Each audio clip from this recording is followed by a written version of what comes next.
Penetela detém uma cidadão ida o inicial MMS, nebe alegadamente o cidadão feito ida no SOE e a Jakarta 2 Ainaro.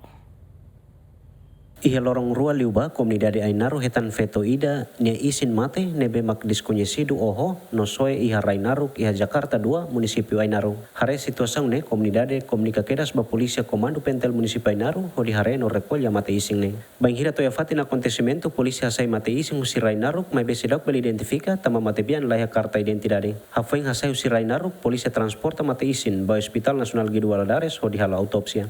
Além de comando pentel município Ainaro halo identificação ba masira nebe lao hamutu ko matebian no ikus mai identifica identidade matebian nenaran peregrina da Conceição no cidadão ho inicial MMS no darnia parceiro nebe alegadamente o matebian. Hafeng halo identificação comando pentel município Ainaro comunica ba comando geral penteli parte departamento investigação criminal nasional ho identifica no deteng cidadão MMS iha area Komoro tambah suspeitado ba caso homicídio ne. Porta-voz Comando Geral PNTL Superintendente João Belo dos Reis Ateten, equipa secreta captura suspeito inicial MMS iha área Komoro, Podilori ba assegura iha Polícia Departamento Investigação Criminal Nacional. Serviço de Investigação Criminal, hamutu ko Comando Municipal Ainar, Comando Municipal Liksa, e tahalap tracking keras, pa informação zerana ita recolha, no ikus mai berkalam, por volta tukusia kalam, suspeito ita captura iha área Lili, tongales punya.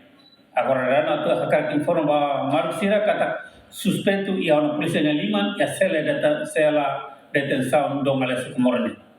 Suspeito na hira como? Suspeito na hira. Cronologia rola parte segredo de justiça la bela qual né processo de investigação se lá ela e marusira bela update ia lor diretor mais depois do processo de investigação remata. E a segunda né equipa conjunta entregou na suspeito MMS ba comando pentel município Ainaro ho di cumpri ora situ nurres ndrua moloka presenta ba Ministério Público. João Carlos Ziemen.